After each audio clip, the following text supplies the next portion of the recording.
Welcome. I'm Mayor John Lewis. Thank you for coming tonight. We apologize for the late start. We've got another presenter that was delayed, and he has just arrived, so he'll be coming in just a minute.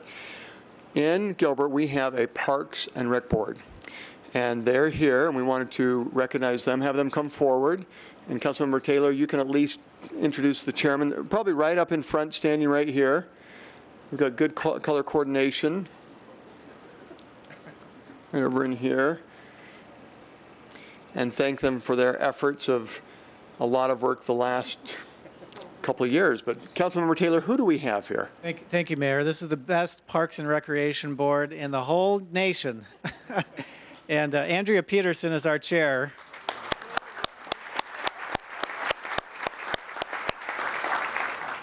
Les Pressmick, vice chair. And then, yes, thank you. He's wonderful. Great insight. Mark Dobe, Todd Hall, Mickey Nyland, and Paul Marchand round out the board here. And this is most of the board, but there's other people that give a lot of hours. And coming off the Parks Master Plan, this is an important discussion to have. Thank you, Mayor. Is there anyone on the Parks Board that is having a birthday today? Yes. There he goes. All right, you may be seated. If he happens to leave early, there's something about an assignment he has to go to his own birthday party. But Paul, thank you for being here. We thank you again for coming. We have our town manager, Patrick Banger, will walk through the agenda and the various individuals that will be speaking. At the end of the presentations, which are tied to questions that many of you have been asking, we will have a chance for you to come to the microphone and ask questions. And then there's a feedback session that all the presenters will move out into the foyer and be seated at a table so that if you have additional questions that we didn't get to, you'll have them out there. And if for some reason there are more questions than we have time for, we'll ask you to write them down at the appropriate time, and we'll still make sure that you have answers to those questions in writing out on our website. So with that, Town Manager Patrick Banger, please. You know, there's one more thing I just saw, Kurt. Every 6 months, and this is my 30-second advertisement, every 6 months we have an ambassador forum for business leaders in Gilbert, and the next one is Thursday morning.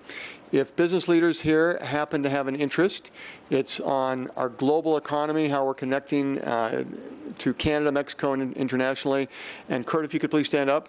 If you can find Kurt, he could get your email address and get all the information too. That's Thursday morning, 7 to 7:30 is registration, then it's a 7:30 to 9 a.m. program. And on that note, Town Manager Patrick Banger.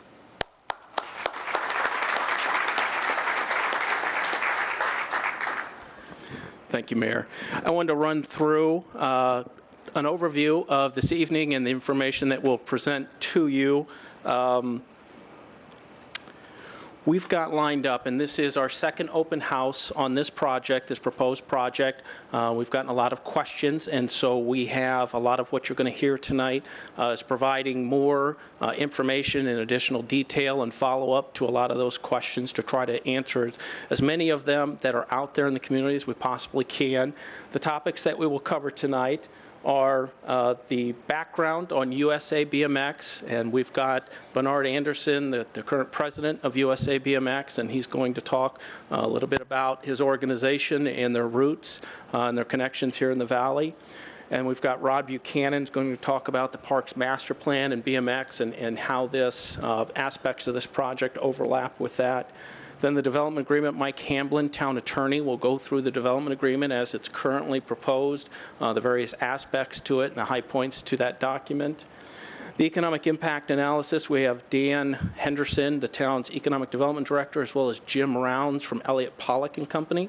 Jim is going to walk you through the economic impact analysis that his firm did on this proposed project and what impact it would have on this community over the term of the agreement.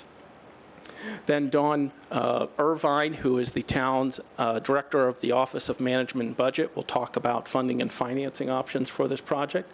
And then Kyle Mires, who is our director of Development Services, is going to talk about noise and traffic and some readings and some measurements we took, and then how those would be dealt with as part of this proposed project. After that, we'll have about a half hour of question and answer. We've got a microphone set up right here in the center aisle. So what we'll ask everybody to do, and I'll recap all this for you at the end, we'll ask everybody to come up, and you don't have to fill out comment cards for us. Just come up, and we'll have you ask questions of anybody that is here that presented to you tonight, and we'll provide additional information. And as the mayor indicated, beyond that, we've got some breakout tables. So after we have our open Q&A, if you would like to learn more or have additional dialogue about any particular area, we have tables set up out in the lobby where you can sit down and talk to our town attorney, talk to our director of budget, talk to BA, talk to Rod, any of those areas where you may want to have some additional dialogue and understand this to a greater extent. We'll be out in the lobby to answer questions beyond that. So with that, real quick, I'll recap a quick timeline. We've had some questions about how long this process has been. There's been several articles in the Arizona Republic about this potential project. When USA BMX announced that they were looking for a city nationally to house their Olympic Training Center, the national track, and their corporate headquarters. So the first article was in January of 2013 in the Arizona Republic. Then in March of 2013, USA BMX put out a request for proposals. In April 2013, proposals were due back to them. In May, Gilbert was notified that we were selected for the short list on this potential project. In July of 2013, we were informed that we were the top finalists, and we began to have some negotiations on what this would look like in coming to Gilbert. In February of 2014, the town council approved the Parks and Master Plan for the town of Gilbert. And then in March 6th of 2014, we had an executive session with the council to present the proposed agreement at a high level on the deal terms of what a potential arrangement would look like with USA BMX. And then on March 11th, at the direction of the council, we had our first open house on that, and tonight marks our second open house on this project. Beyond that, there are no other dates scheduled at this time for open houses or for it to come to council action. Where we go from there will largely depend on follow-up from this evening, additional information that needs to be gathered, and then we'll see which direction the council would like us to go in considering this project. I wanted to take a quick second to go over the overview of the site and where the proposed location is located. And several of the speakers tonight are going to talk in greater detail about why certain aspects of this are so important. But just to orientate all of us, if you can see my red pointer, you've got the yellow site right here that is located on a 60-acre tract of ground that the town owns on Germain Road, bisected or bordered on the east by Greenfield and on the west by our property line that we share with the large landowner, the farm ground right here. So this is the site in general. This is Germain Road, this is Greenfield, this is Val Vista. One of the reasons why, and there were several sites evaluated around our community, one of the reasons why this site was focused in on was, one, the access to the highway infrastructure, the 202 freeway for ease of access, getting to the site and on and off the freeway easily, as well as its proximity to our central business district, where we have numerous Gilbert hotels, restaurants, and shopping opportunities because of the major tourism impact this potential project would have on our community. The need to capture that impact for our community and that value for our community necessitated a site that puts it in as close proximity to those types of assets as we can. As well as the town has, in partnership with GYSA, a large soccer complex located right here, and to share some of that infrastructure that's there. The entrance to that site, there's a large proportion of ground that's proposed to be used as part of this project. So in stretching our infrastructure dollars, this site made sense from that aspect as well. The conceptual site plan, I wanted to spend a brief moment defining a few things, a few terms for you that you're going to hear used by the various presenters tonight so that you have kind of a basis of understanding of the various components and what we're talking about. And I will say right now, this is a conceptual site plan. This is not the final site plan. This is showing the various components to this project and what one potential layout could look like. It doesn't mean that this is the final form. It would have to go through the town's processes. It would have to go before DRB, and to a large extent, if this project should move forward, it's also got to stay within budget. So design would be a function of the DRB process as well as what needs to be built and the available dollars to do that. So this is just a conceptual site plan.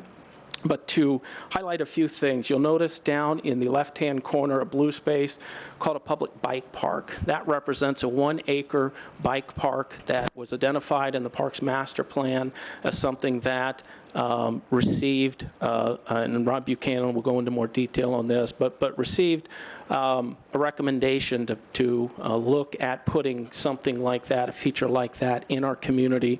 So as part of this proposed agreement, we have proposed incorporating that as part of this, and there's some benefits that would accrue to the town from that that our town attorney will highlight during his section. That has not been designed yet. So again, we're just showing that a 1-acre portion of this site will be for that public bike park, and it will be adjacent to this facility somewhere on that location. Next, the bike track Supercross arena, that would be this section right in here. That is a portion that would be under a roof structure of some type, and that would be where the actual races and the training and the practices take place for the USA BMX Supercross sport. That would also be where the formal competitions would be held as well. The USA BMX Hall of Fame and Museum, again, it's represented for illustrative purposes right here. That would house the USA BMX Hall of Fame that is in Chula Vista, California right now, and would be relocated to Gilbert, Arizona as part of this potential project, as well as the museum. The USA BMX headquarters is represented right here, and that would be the corporate headquarters for the USA BMX offices and house their staff and employees that run their organization. And then the International Training Center, again, as it's represented right here, that would be the training center in which they would train the athletes, the BMX contestants, and the Olympic athletes that come to this facility to train for their sport and competition.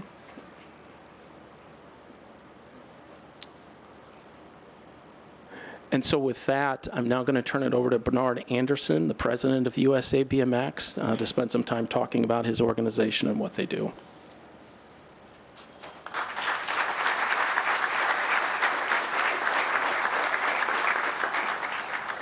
Thank you, Patrick.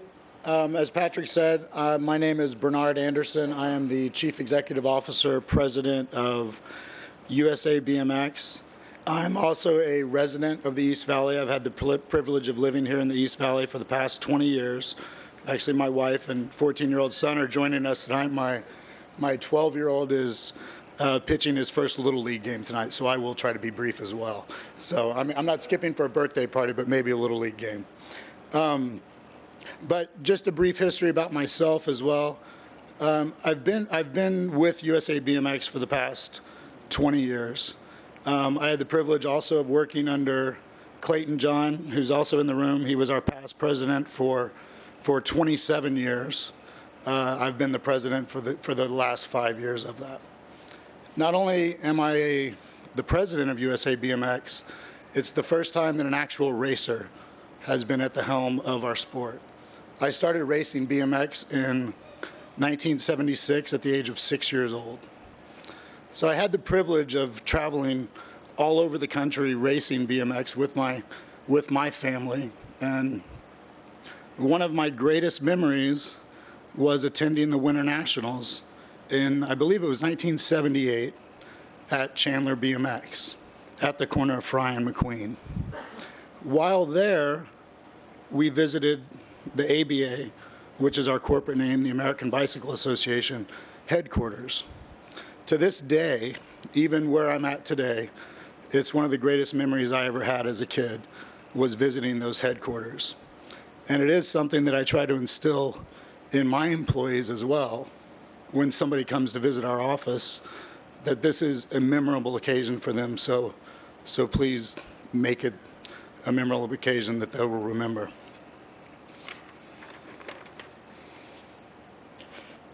As I said, BMX has been my lifelong passion since an early age. But before I get into more of the story of ABA and where we are today, I did want to get into a little bit of our history. As I said, our company was founded at the corner of Fry and McQueen. It was actually founded by a gentleman named Merle Miniga, who had the misfortune, or the fortune, however you look at it, of missing a JC's meeting. He was a member of the Chandler JC's.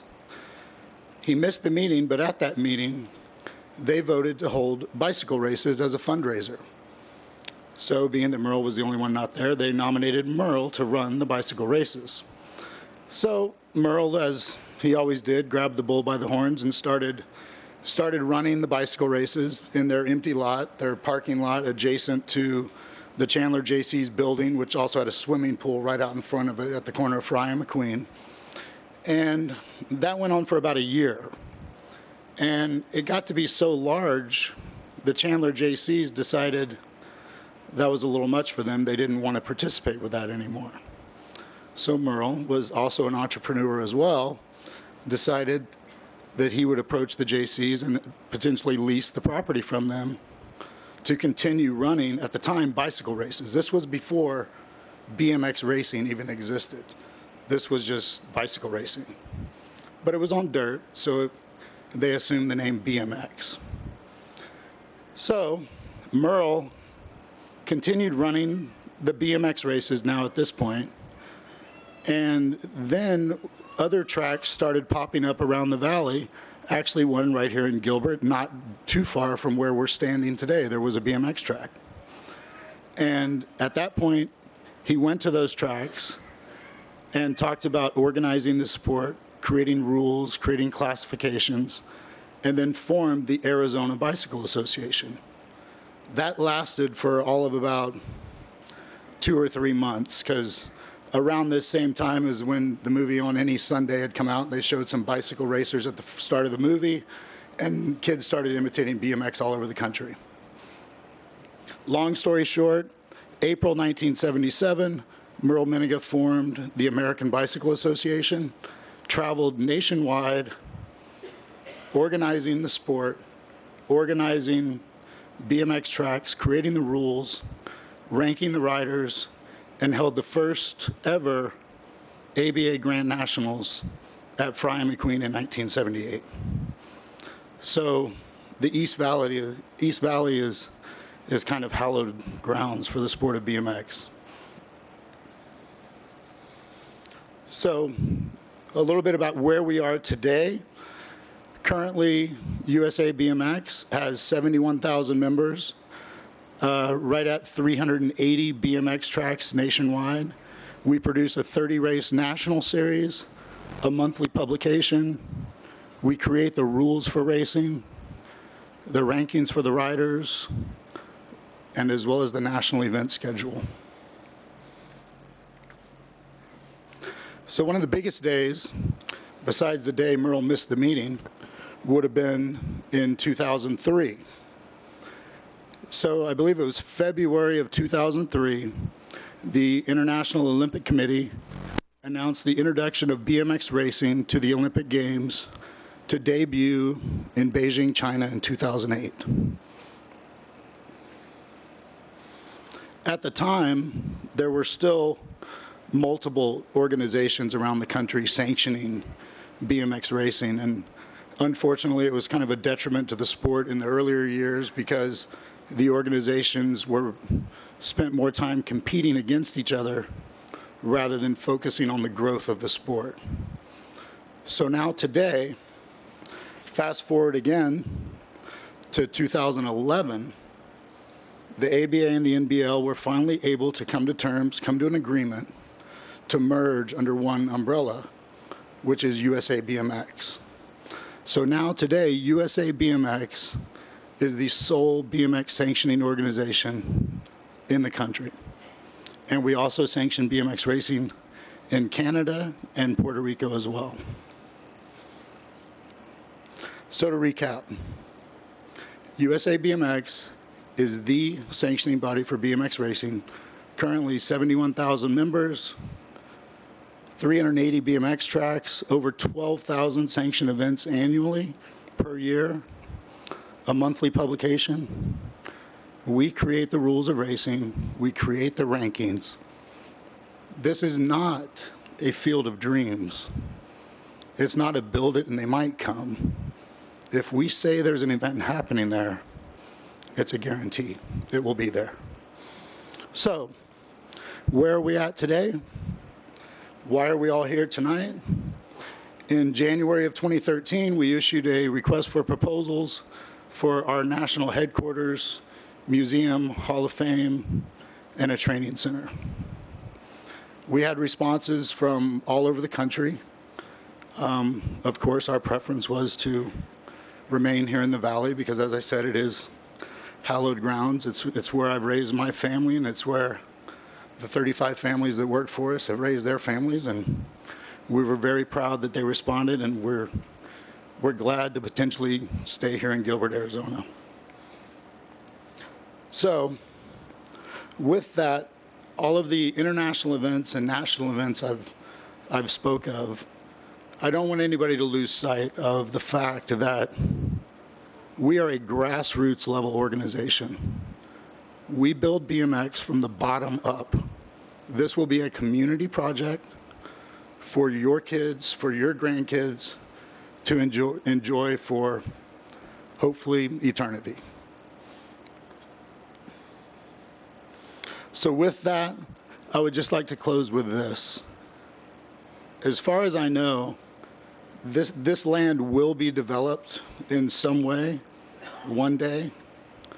And I think it would be better for you to know your neighbors and know that we have your best interest at heart.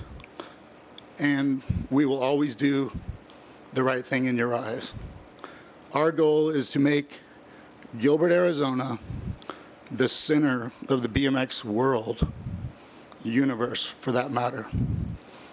And personally, I kind of have a forte in teaching kids to ride bikes, so I wouldn't mind teaching your kids and grandkids how to ride a bike as well. And maybe at the same time, put an Olympic dream in their head. Thank you.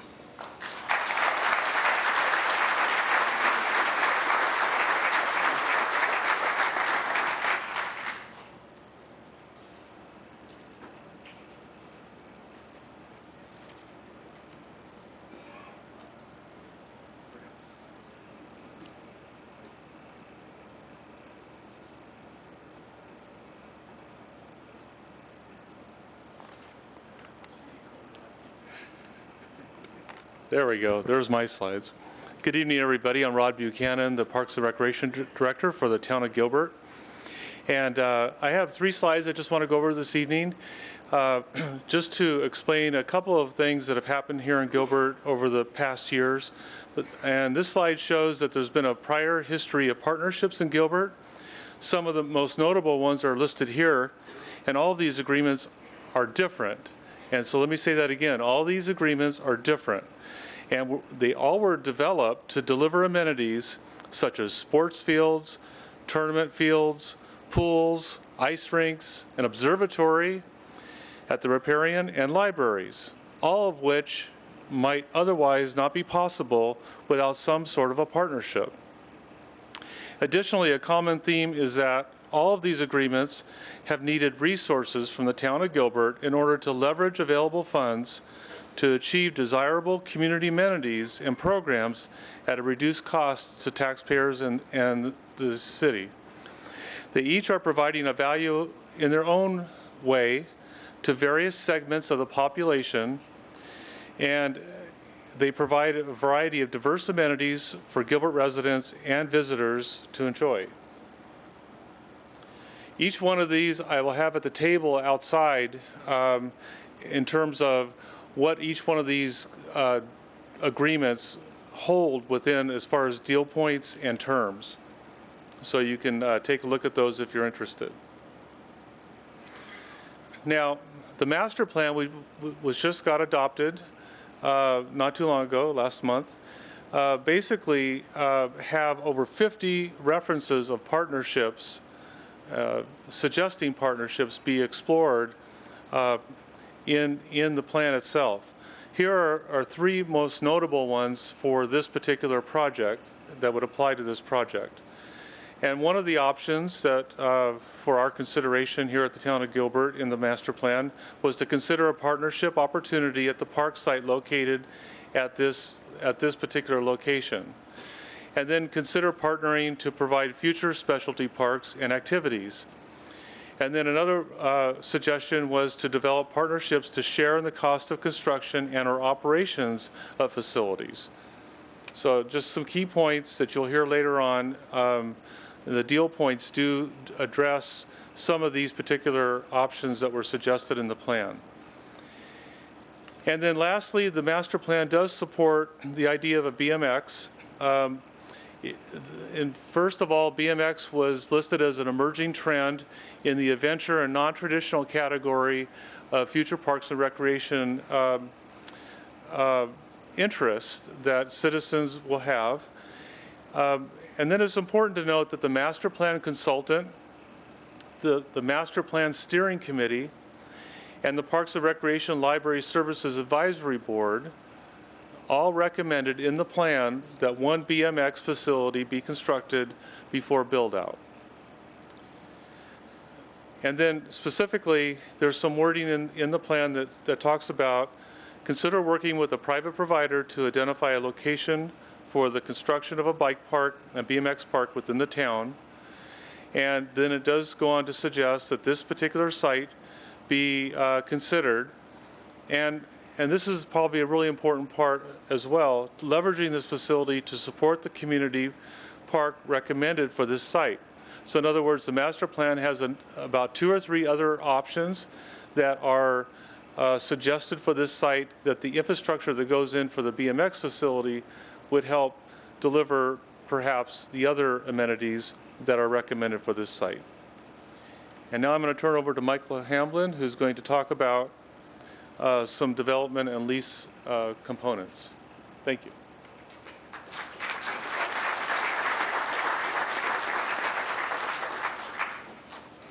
Good evening. As mentioned, my name is Mike Hamblin. I'm the Gilbert Town Attorney, and I'd like to outline for you for a few moments some of the major deal points in the development agreement and the long-term lease on this proposed facility. Under this agreement, Gilbert is to design, construct the USA BMX complex, which is the track, the headquarters, the Hall of Fame, the International Training Center and Special Events Center, as well as the Gilbert Bike Park.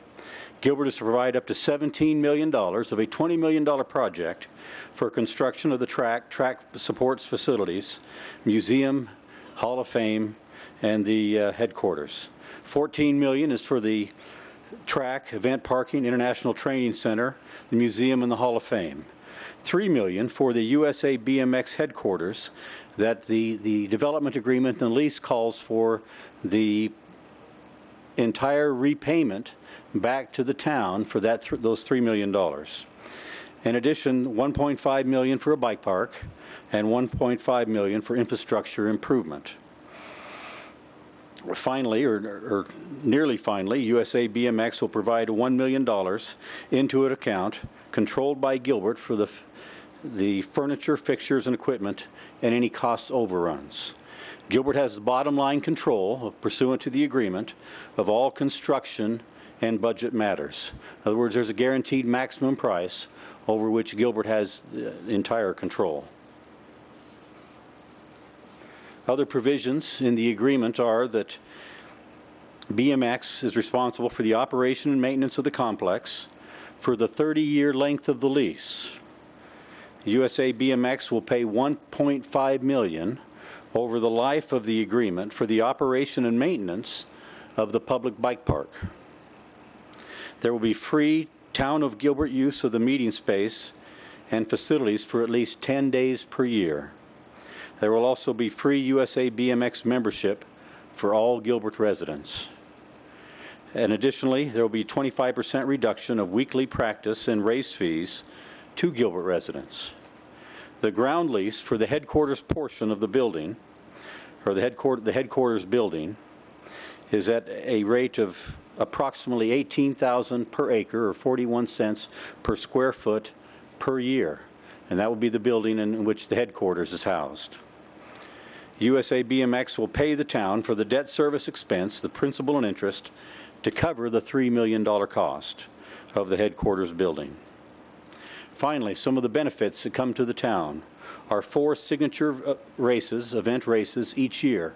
Those tend to be 3-day events with over 1,000 attendees and participants. 2 non-BMX special events, for example, a rodeo or some other type of activity of benefit to the town. There will also be non-annual events. The agreement calls for every 4 years, at least 2 international events must be held, something like Olympic trials or the World Championship. Finally, there's also a Gilbert hotel room guarantee.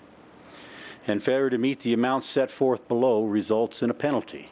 In the years of the 30-year lease, in years 1 through 5, there's a guarantee of 3,500 room nights per year in Gilbert hotels.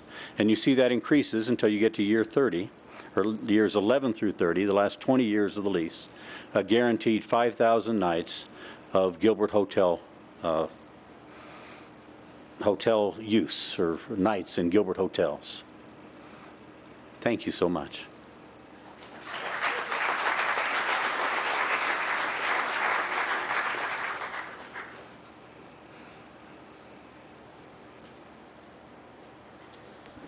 Hello, everybody.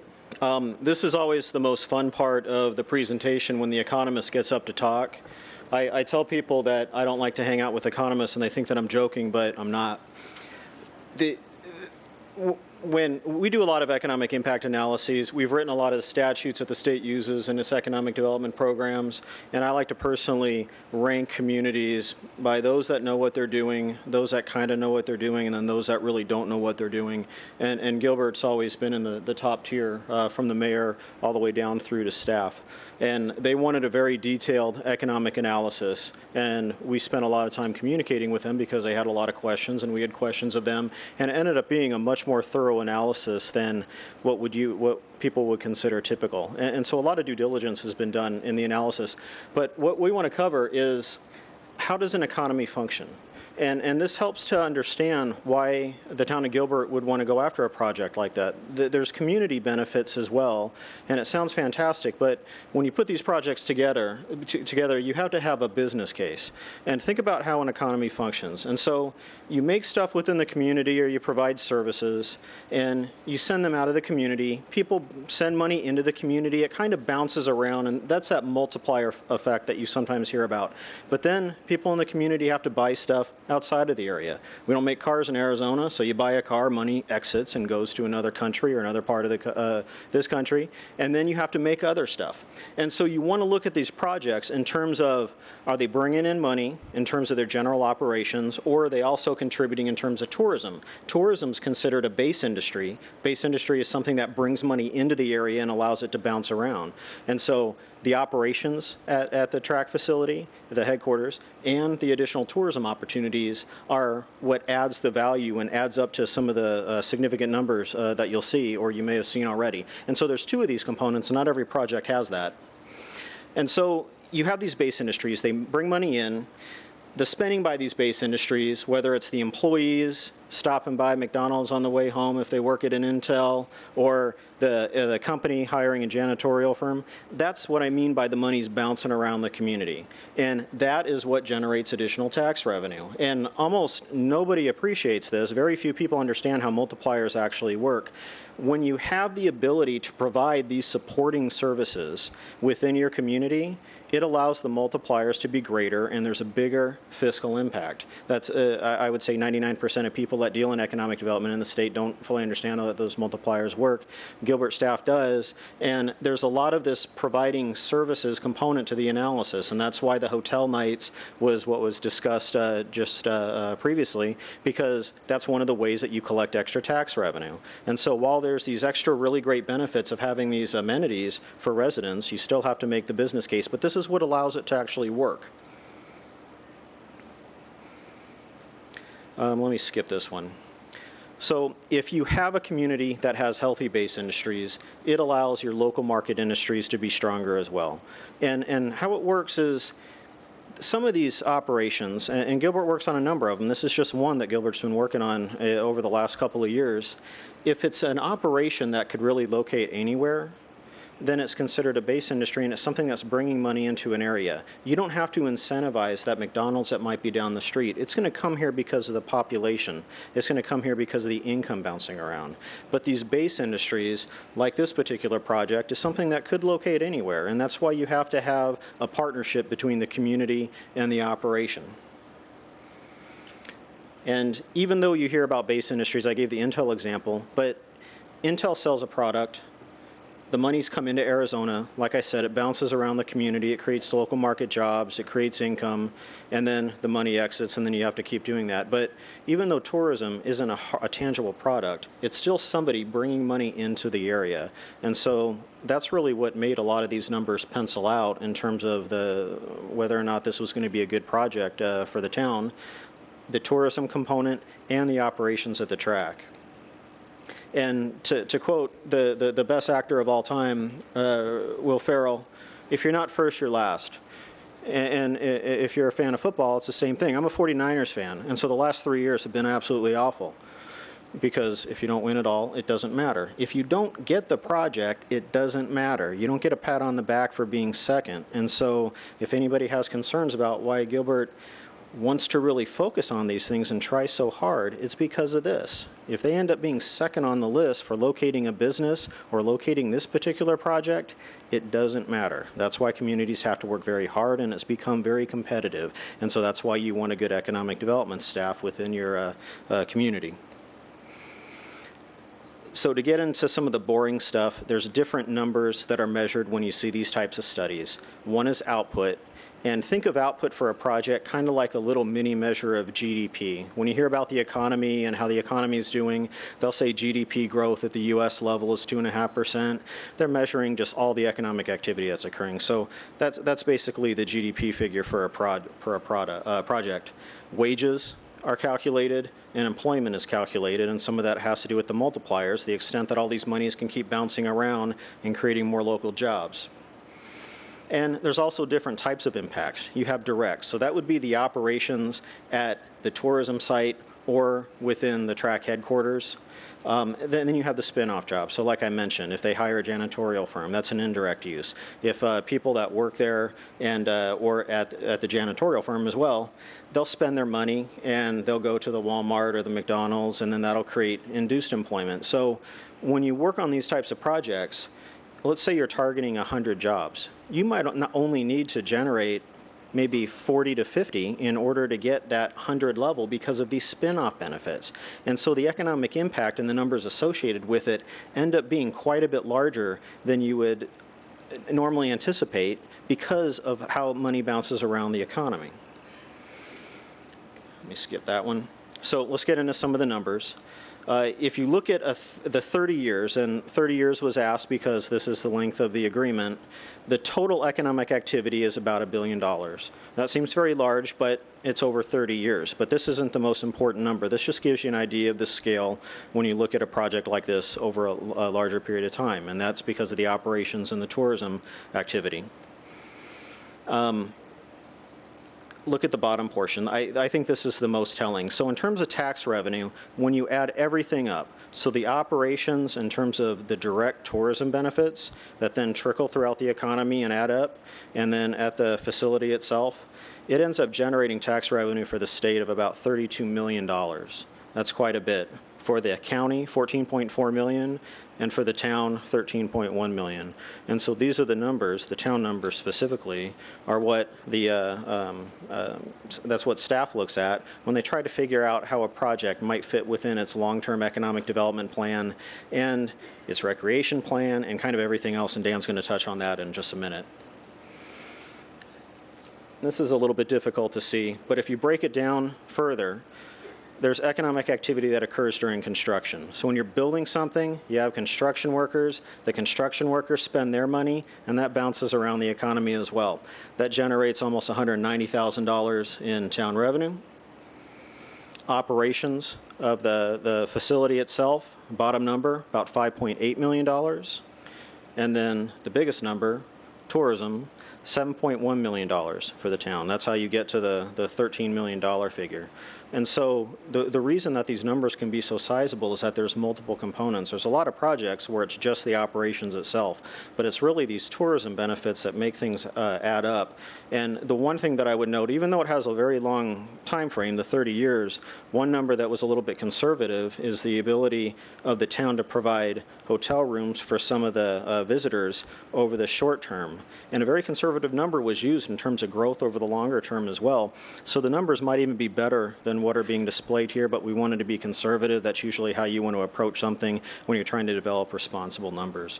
So there is some upward potential in this. And at the last meeting, which I attended, there was a lot of discussion of growth in the sport itself. Some of that is included in some of the numbers, but I think that might even be a conservative number. So these numbers look pretty solid to me, but I think that there's a little bit of additional potential on the upside for maybe exceeding the statistics that you're seeing.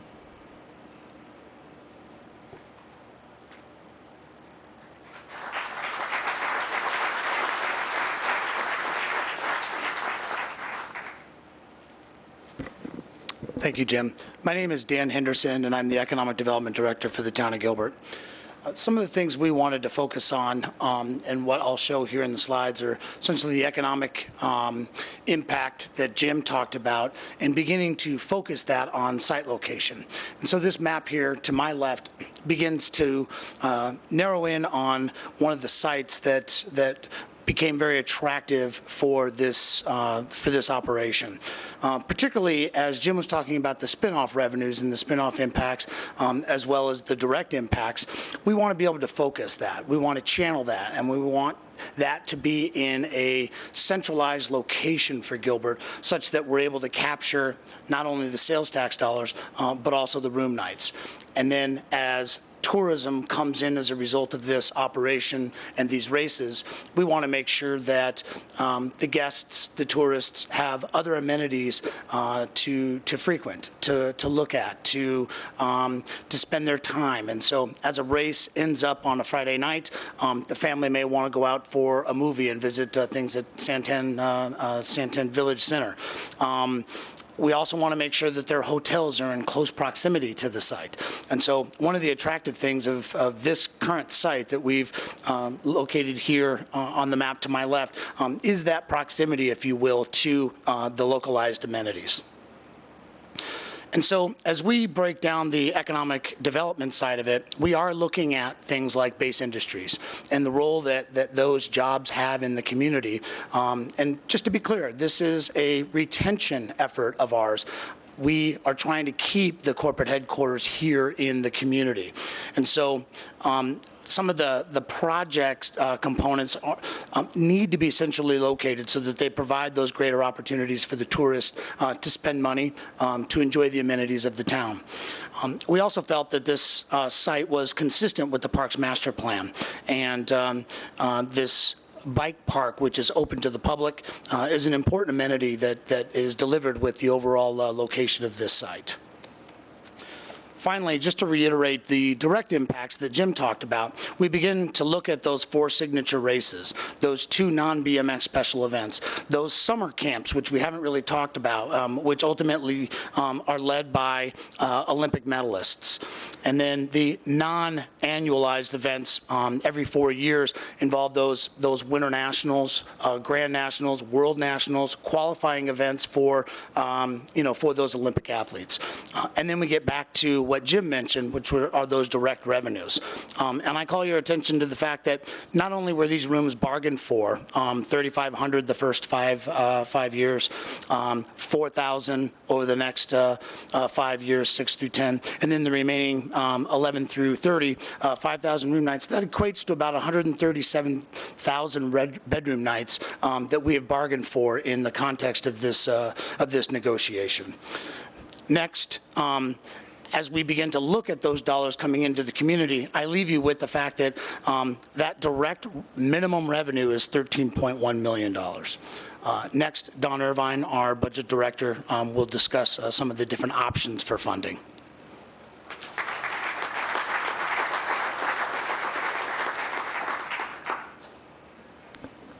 Thank you, Dan, and good evening, everybody.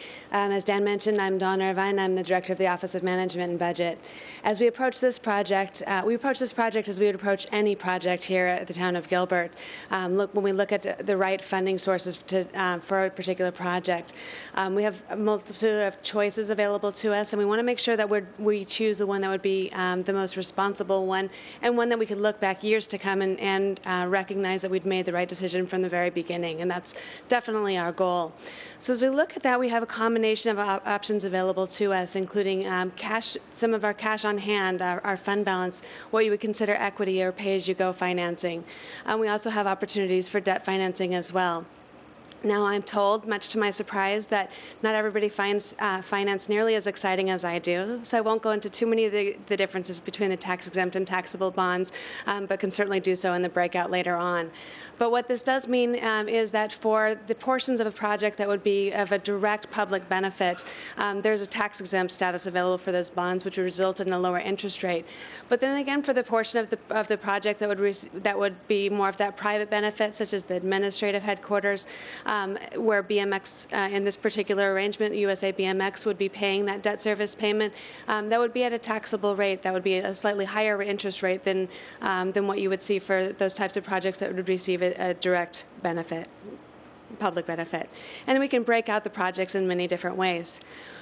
Again, as we would approach any project, we look at many different things when we look at whether to move forward with the project, how it prioritized within the big scheme of the capital improvement program, and what funding sources are available. First and foremost, we always ask that staff come before us and define the need for the project. Is this, in fact, a high priority for the community? And that's one of the questions being asked here tonight. So once the priority is defined and we look at the benefits, and how does that weigh against other amenities that are available within the capital improvement program as well? So we look at other projects, both in similar in nature, such as other park projects, other special event centers, other types of capital projects that would be available and necessary for the community, and then we weigh the benefits for each of those. Again, as we mentioned before, when we look at the different types of funding sources, when you look at potentially bonding for those projects, you look at that direct public benefit. And in a case such as this, where you have both a public benefit and a private benefit, you want to make sure you distinguish between those so that the public benefit is very, very clearly defined and not overstated in any way. And so we would be looking to determine the most appropriate allocation of the public benefit versus private benefit in that manner. Now, most importantly of all of these, Council has adopted financial policies some years back and continues to look at those each and every year to make sure that they're relevant to this community.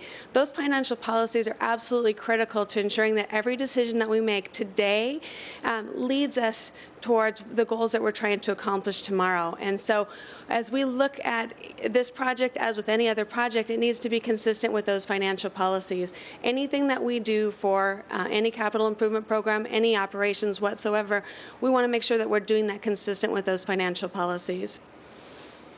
Again, going back to debt service, if we were to issue debt for a project, we would want to make sure that the expected useful life of the infrastructure of the facility would exceed the life of those bonds. So if we issued, for example, a 20-year bond, we would want to make sure that the expected useful life of the facility would well exceed the 20 years so that we're not making debt service payments beyond the useful life of the facility. Now, it all comes back again to weighing what the current needs are for the community, what the future needs are for the community, and what the available resources are, and prioritizing those needs and ensuring that this is all done within the balanced capital improvement program. And then finally, we look to our experts. Our town council and our town staff work with external experts as well. We have financial advisors in Wedbush that we've been working with, Greenberg Traurig, with our legal counsel for bonds, and we've reached out to some of our associations and other community partners, even with Arizona Tax Research Association, asking them about how we can move forward in a very responsible manner. Again, ensuring that the decisions that we make today are the decisions that we are proud to stand by tomorrow. So. Again, we have many tangible options when it comes to financing for this particular project, as well as the rest of our capital improvement program.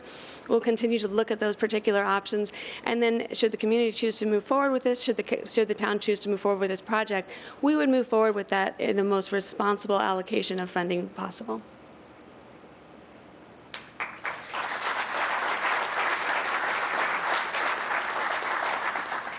With that, I'd like to introduce Kyle Meara as our planning director.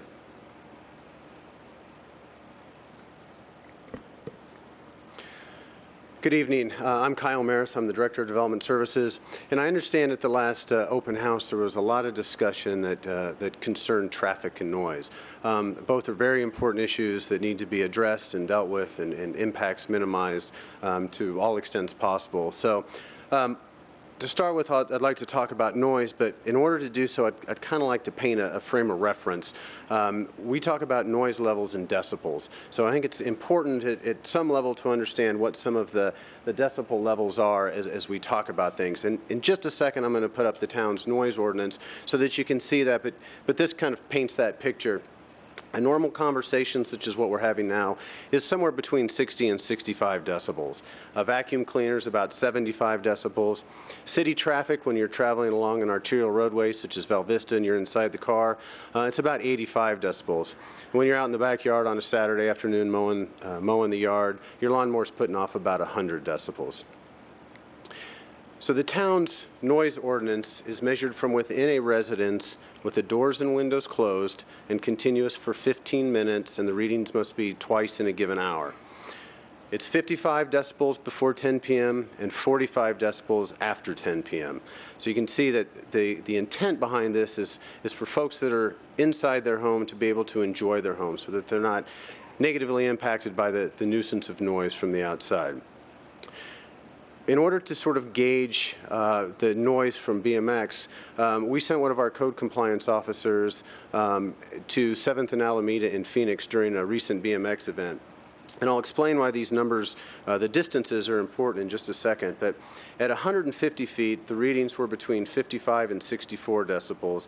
And at 700 feet, it was between 42 and 47 decibels. So all of the readings that we took, 8 different readings completely surrounding the track at this location, all of those readings were actually less than the background traffic noise. The site at 7th and Alameda is not constructed the way the conceptual design is planned for at this location. The track here in Gilbert is proposed to have a roof structure over it, which will keep some of the noise in. And the 7th and Alameda sound system isn't engineered or set up the way ours is. So that's why when you look at some of these ranges of decibel readings around the track, you're getting some different ones because you're picking up some background traffic, or you're picking up noise from a speaker that's not aimed correctly, or the wind's blowing in a certain direction. So it's some of those things as we begin to design the track that we can take those impacts into consideration as we move forward. Okay, so why are these numbers, the 150 and 700 foot, important? What we did is we took the measurements from the proposed site, and 150 feet to the east of the site is where you run into the nearest property. So that would be this location right here across Greenfield Road is approximately 150 feet. It's about the width of an arterial roadway right-of-way. From the north property line of the BMX site to the north side of Germain Road to the south side of the residences is about 700 feet. So again, you're crossing about 10 acres and Germain Road, and you're getting about 700 feet to that location. So we chose those numbers, the 700 and 150, to take the readings because we wanted actual ideas of what the readings may be at that location. Again, remember that the noise that we picked up at the 7th and Alameda site showed readings that were less than city traffic inside of a car. To move on to traffic a little bit, Greenfield Road is currently a 4-lane arterial roadway with a center turn lane. The current trips, including the soccer, are about 11,000 trips per day on that roadway. The projected trips with BMX and soccer both are about 12,800 trips per day. Now, the BMX trip numbers that we added to the soccer trips and just the normal traffic, the traffic from BMX were taken, those counts were taken at one of their signature events. So it's one of the larger events. It's not one of the normal day-to-day events or the practice runs or anything of that nature. This would be one of the signature events, which ultimately would have more traffic with it. So we added those to it so that we could make sure we had good traffic numbers as we began to analyze the impacts. The daily capacity of Greenfield Road in its current configuration is 32,000 vehicles per day. So you're picking up a lot of traffic on that roadway. The road with 4 lanes in the center turn lane is capable of handling a lot of traffic and will be able to handle these. We'll be able to handle the traffic from BMX. Now, one thing you'll notice is I'm talking about 2 different things here. I'm talking a little bit about vehicle trips per day, but we're also talking about peak hour items when we talk about everybody's arriving at BMX for the start of a 9 o'clock race. So how does that handle the capacity? We did that as well. We had about 600 trips that were arriving at the site for the beginning of the day for the signature events, and you had about 700 trips that were leaving the site at the end. So you had about another 100 that were coming in somewhere in the middle. But the peak hours were about the 600 and 700.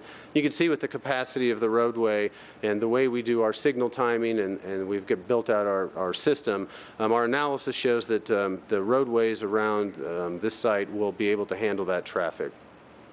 One thing I want to talk to about a little bit is right now when you go to Greenfield and Germain, there's a lot of traffic out there, and there's a lot of congestion, and there's a lot of backups, and there's several reasons for that. The first reason for a lot of that congestion is you've got the soccer fields in this location, the parking lots out here, but you have 2 points of access to Greenfield Road. There's no access anyplace else. So anybody that's entering or exiting the soccer fields at any given time are going to enter and exit at these 2 locations. As we start talking about the BMX facility and the ultimate build-out, we're planning on another roadway and a traffic signal at Germain Road. So what this will do is it'll begin to start to disperse the traffic. So now folks will have multiple ways to get in and out of the site. So for example, if you're here for a BMX event and you wanted to leave and go back to the 202, instead of being able to go to Greenfield Road, up to the intersection, back out to Val Vista and up to the 202, now you've got another way out in and out of the site. So as we begin to disperse the traffic, we begin to lower the amount of traffic on each of the roadways. Gives us more options as we move forward.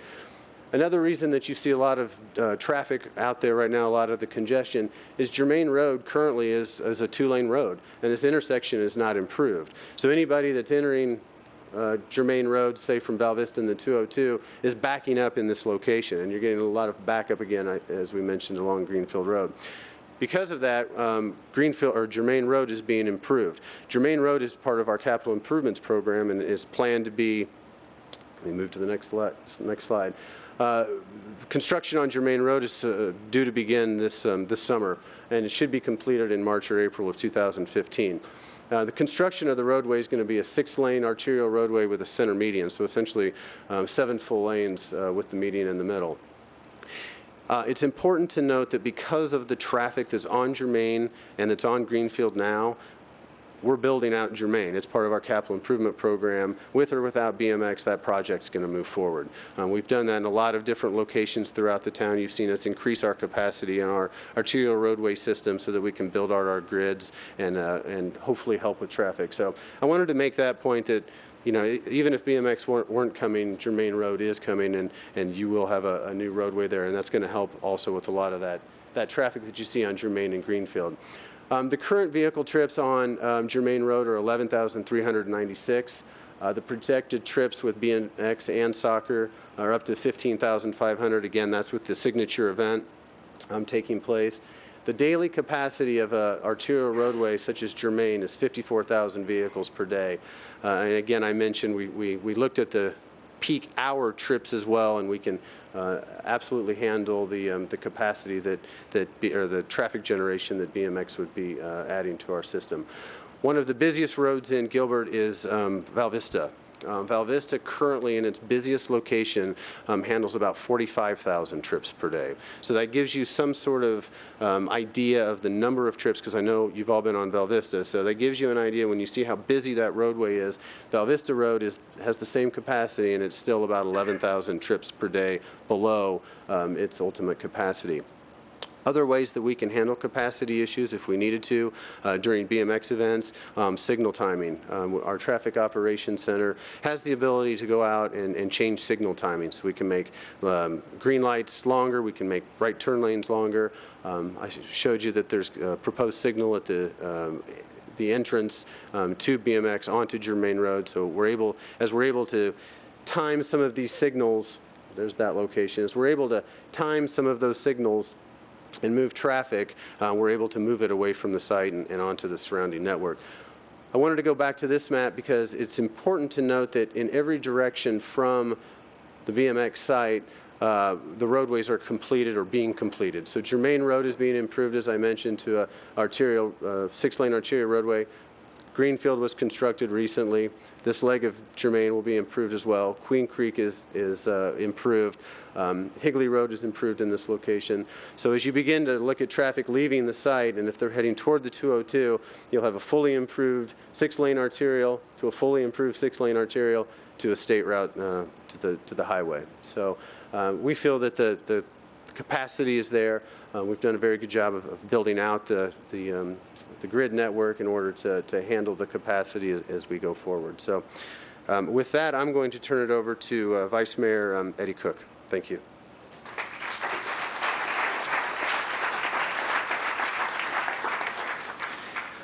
Well, thank you very much for sitting here and listening to these wonderful team members. I can't thank enough for the team members, and actually there's more team members that are behind each of these individuals that presented tonight, and I would just ask you to just thank them with an applause of all their work and effort.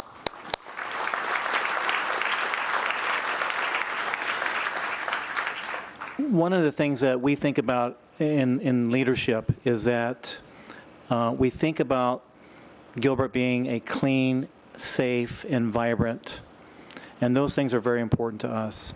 And as we think about the things that we are trying to do in Gilbert as it relates to building a legacy in Gilbert, we think about how Gilbert is a multi-generational family based. And all the things that we look at in improving our community is really about those things. When I had the opportunity to go and visit the first national event at BMX at Reno, I brought a lot of those ideas and topics with me, thinking, is this the right type of project that would be a legacy in Gilbert? Would it fit as our multi-generational families that we have? And when I went there with an open mind, I saw really Gilbert there. I saw this type of a facility being a very valued part of Gilbert's, traditions and the things that we value here in Gilbert. So I'm very excited that, we even have the opportunity for this. But from a business perspective, we think about, how can we maximize the things that we own in a town? What are the resources that we have? And when we look at that legacy that we're doing in downtown in the Heritage District, where you're now seeing the numbers of restaurants that are appearing, we're now in a partnership with a university that's going to revitalize that downtown. That will be a magnet that will attract folks from around the region to come downtown. When we think about the Santan Mall area, again, another magnet of shopping that is regionalized, where we are bringing in families and folks to shop in Gilbert. The Riparian Center, again, another wonderful tourism location here in Gilbert that attracts individuals that want to come to Gilbert because it is one of those key jewels and landmarks here in Gilbert. The BMX facility, could be that. It is a regional approach of bringing tourism here locally from the Phoenix area, but as well as the international community around the country, because we will have events that could potentially come into Gilbert that could bring thousands. And those individuals that do come into Gilbert will shop our small businesses, will bring in the revenue sources for long term. So those are the things that we think about from a leadership perspective, are the opportunities to really build that legacy, to promote really a health, clean living, a lot of exercise and so forth. There's just a lot of potential for this particular project to work in Gilbert. With that, we're going to go to a question and Q&A, but I'd like to introduce Mayor Lewis to the podium.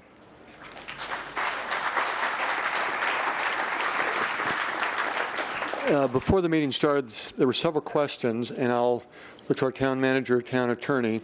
The development agreement, when will it be available for the public to review?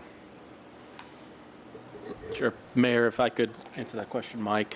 A couple quick items I failed to mention at the beginning. We are filming tonight's presentation, so we will make that available on our website just as soon as, hopefully tomorrow, but as soon as we can get it up there. We will also make the presentations available on the website as well, and our plan is to get the development agreement online on our website to get tomorrow as well for people to download and take a look at that.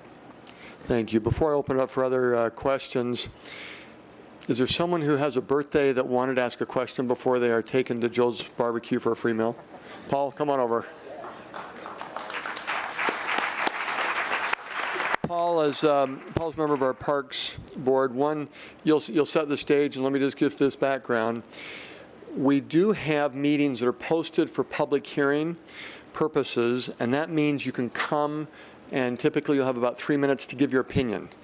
This is not a meeting that was posted for public comments, and so if for any reason you're giving comments and I'm interrupting you, it's not that I'm trying to be rude, it's just that legally, because we did not post it for public comments, this is question and answer time. So, Paul, you'll set the stage, please. Sure. A couple questions I have is, what is our vacancy rate right now in Gilbert on any given day? I mean, I'm assuming we're talking about 4 national events, is that correct? And when we say vacancy rate, are we talking hotels? Hotels. Okay. Dan? Sure. Each of the hotels run a different vacancy rate level. This time of year with spring training, believe it or not, Gilbert is impacted by that. On an annualized basis, I don't know the answer to what all of the hotels run annually with a vacancy rate, but that's something that we can get up on our website tomorrow for you. Okay, so my question specifically would be, we can't claim that we're filling all these rooms, right? We're going to claim that we're going to fill the vacancies during those 4 times a year. That's going to be one question that comes up.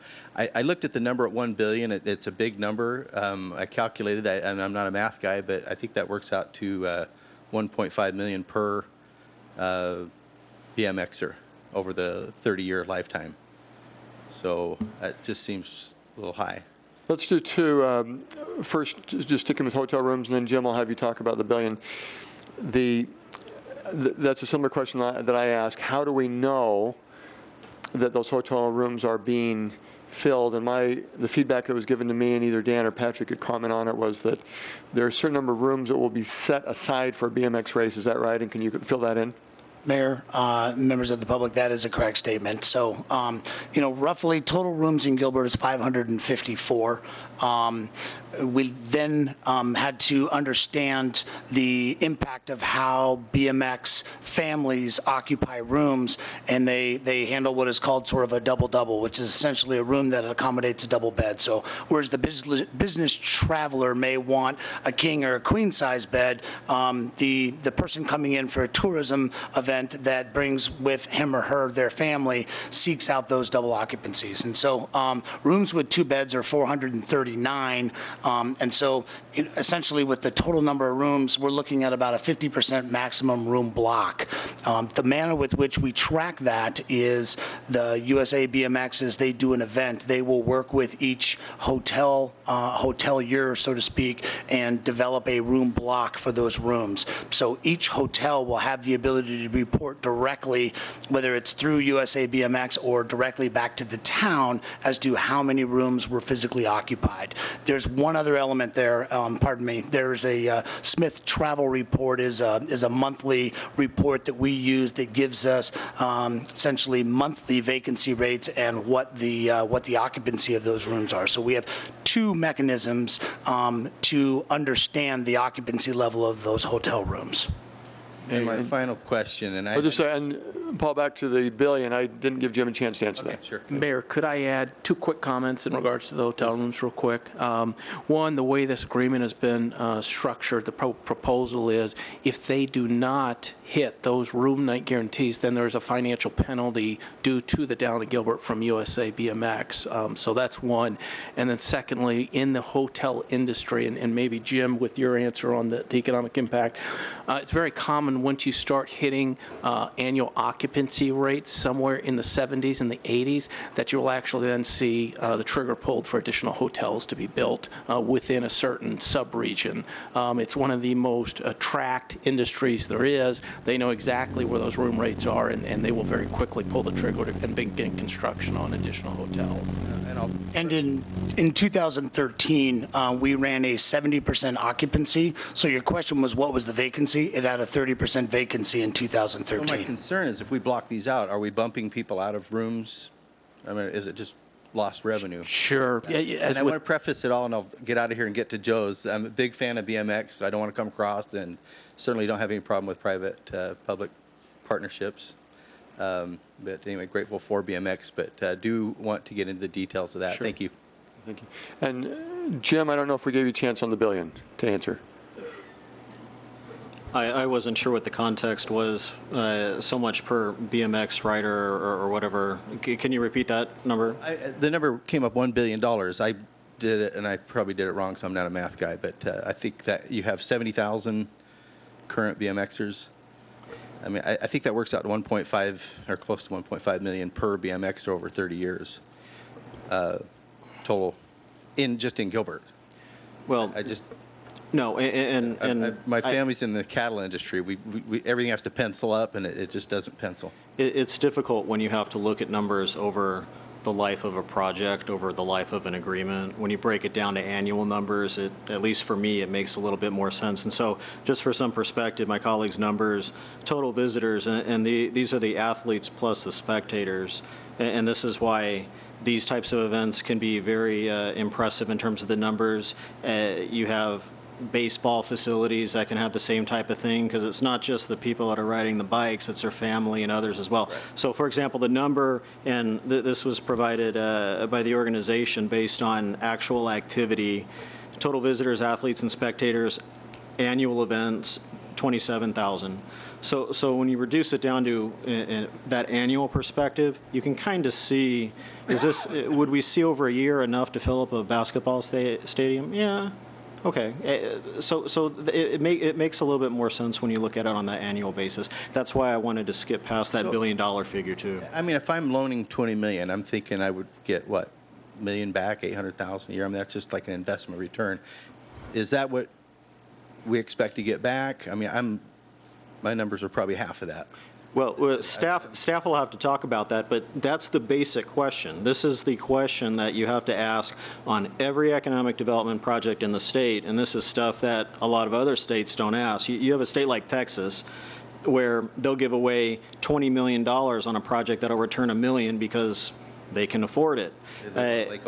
In Arizona, we have a standard where you can only give away what you get back in return, and hopefully you get a more positive return. But this is a little bit more complicated because this is unique in that you can calculate the return on the activity at the stadium, at the activity from the tourists, but then it has this crossover with the Parks and Recreation Plan and some other things to help build the community. So I don't like to monetize that, but that's a benefit that's real as well. I think that's, as a community, that's our big concern right now because we've got so many vacant, I mean, we got kids playing Pop Warner at 11 o'clock in the afternoon in 100-degree heat. We have a very limited amount of ball fields. So Right. that's the big elephant that's in the room here. Yeah. Thank you for your time. Thank you.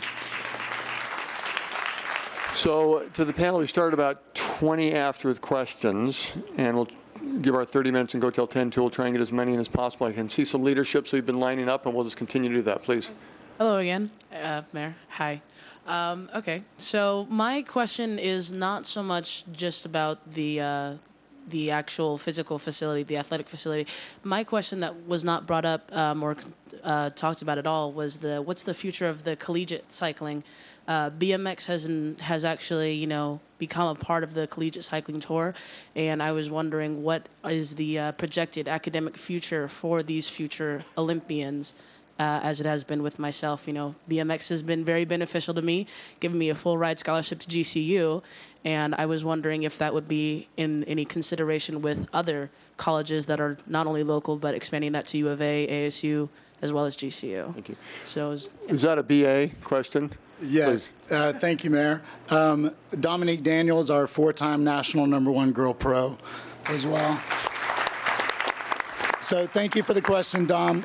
Yes, we have been striving for several years now to get BMX into the universities.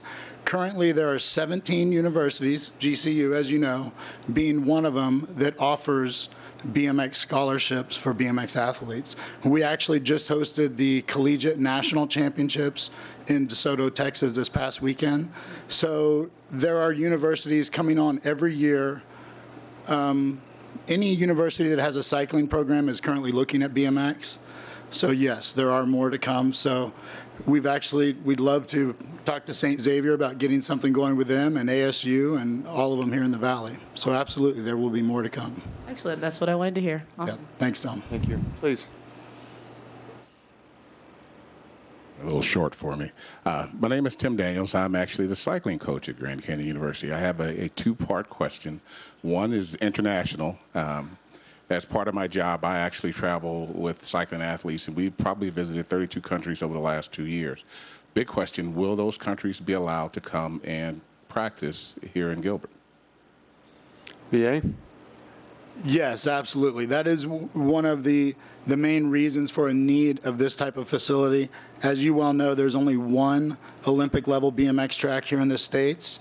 It's currently located behind the gates of the U.S. Olympic Committee, which only allows 9 riders, which, as you know, is the long team, to participate at that track. They do have some open weekends here and there for participation.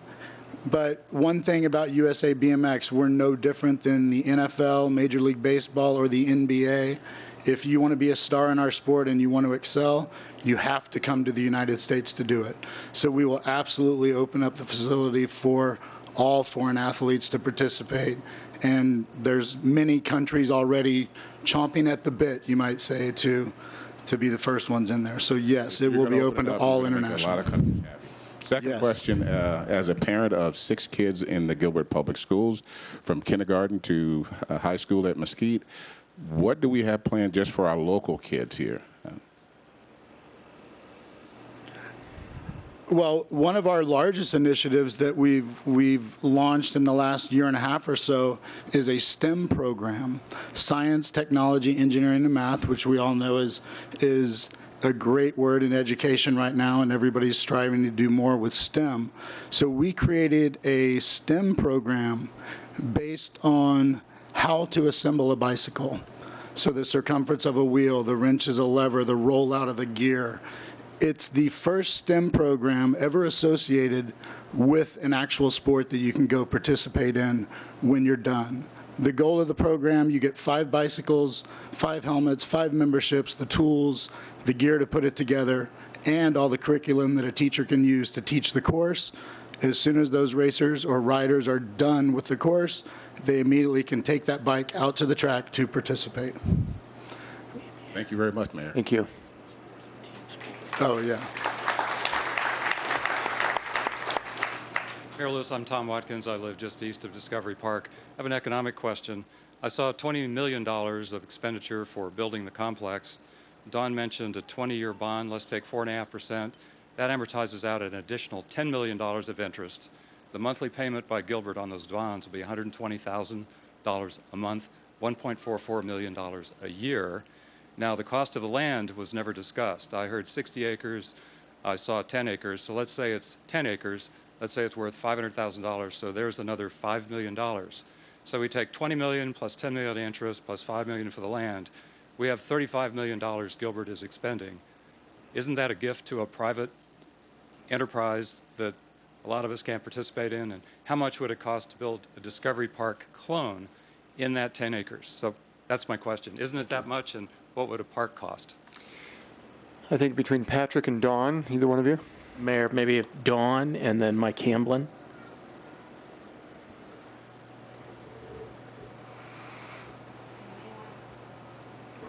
It does help if I turn it on. I apologize. So I want to make sure that we address all of your points as you'd asked them. One of the things that I wanted to start with, when you mentioned the land, we do currently own the land, so we would not be purchasing any additional land. We want to make sure that we appropriately utilize the site. The land has a value. It absolutely has a value. Yes, it absolutely does. How much is it worth? Let's say $5 million. So I think we may want to break for just a moment and turn it to the attorney to discuss the idea of the gift of public funds. Mike? Well, I don't think that's an issue. We're talking about the cost. I'm sorry, you had asked about the gift. The exclusive use of it. I'm not raising the legal issue of gifting. Okay. I'm trying to put the first gentleman said 20 million. That's the only figure we saw. I'm saying it's really 35 million. Isn't it? We can break out the cost of the land, and I don't have that portion of it with me right now, so I apologize, but we can certainly get that information and have it available as well, because we definitely want to recognize the full cost of the project. We do have in our capital improvement program plans to improve that site and to build a special events center. We do have plans in our capital improvement program to build a BMX park site. So those are some options in terms of how we go about building that park, but I still don't believe I'm answering your question. I am sorry. Okay. You have to finance $20 million. You do bonds. You issue municipal bonds. The interest rate is 4.5%. Over the 20-year term that you identified, it will cost $10 million in interest, $20 million in principal, $30 million plus the cost of the land. I see. Isn't that the true cost of what you're asking us to consider? Thank you, and I apologize for misunderstanding that earlier. Yes, we absolutely want to take into account the total cost of the project, including all of the debt service, the principal, and the interest. If we chose to go the route of bonding for that project, then that would absolutely be a very true cost of the project, the cost of the interest for that as well. Now, the portion of that would be attributable to USA BMX, they would also have to pay their interest share. And that's why we're looking at all of the different options if we move forward with this project, including the use of fund balance. Mayor, what do we do to have to put this to a referendum so the public could vote on the expenditure of $35 million? I'd like to vote. Would that, Mike, town attorney, would you have feedback on that as far as a referendum? Mayor, members of the public not at present, but I can answer that tomorrow or shortly. Okay. What? Okay. All right. I have a referendum. My next question that wasn't answered that was presented. How much would it cost? I think Discovery Park, just opposite where I live, also on Greenfield Road, is a beautiful complex. I don't know how many acres, at least 10, about the same area. How much would it cost to replicate Discovery Park so everybody could use it? Anyone have some feedback on that at this point? So I think Suppose it would cost $10 million. Yeah. What we better do is just quickly make sure we're assigning someone to be taking questions. And normally we have, I don't know, Lisa, is that what you're doing right now? Okay, all right. So there's true cost, Discovery Park, what would the cost be? And was there a third one, Tom? A referendum. Yes, some feedback on the referendum. Contact to get the answers, or could you post the answers on the website? Yeah. And where do I look? And what we'll do, this is very helpful because any questions we don't get to, we'll have written down, and then there will be some follow-up answers out on the website. Thank you. Please. Hi, Hi, my name's Megan Stevens. I'm a homeowner here in the town of Gilbert. I actually also work in tourism outside of the town of Gilbert, and I'm very familiar with the room blocks that we were talking about earlier.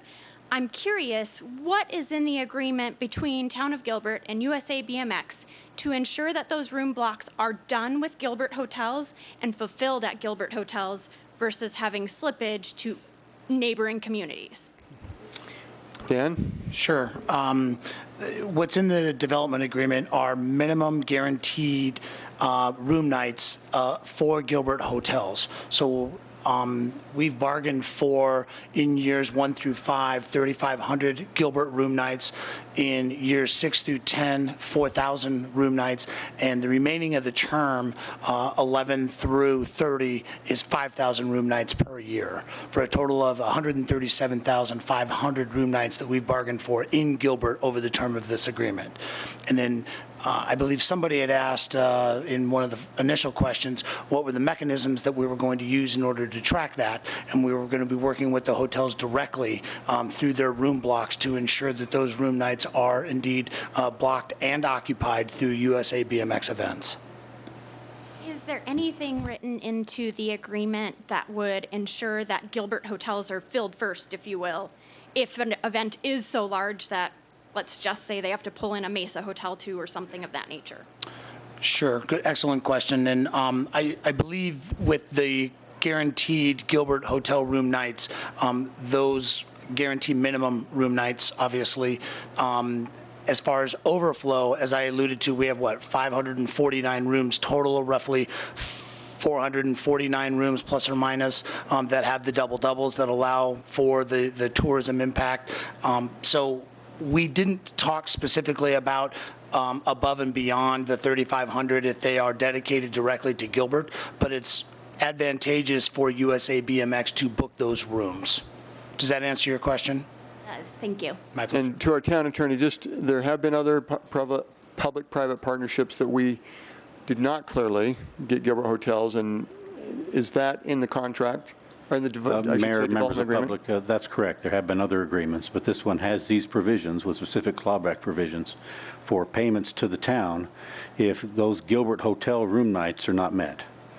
And so there's every incentive under the contract to fill the Gilbert hotel rooms first, because the ones outside of Gilbert don't meet the guarantees that are promised in the agreements. Thank you. BA? Mayor, could I add just one thing to that? The hotel rooms that were negotiated and guaranteed for is just a percentage of the total room nights that we will bring to the Valley. But we negotiated that based on the inventory that was available. So we're very comfortable of hitting those numbers, and there will be a lot of overflow as well. Once we get that inventory up in Gilbert, we're going to get them all to stay here. Thank you. Please.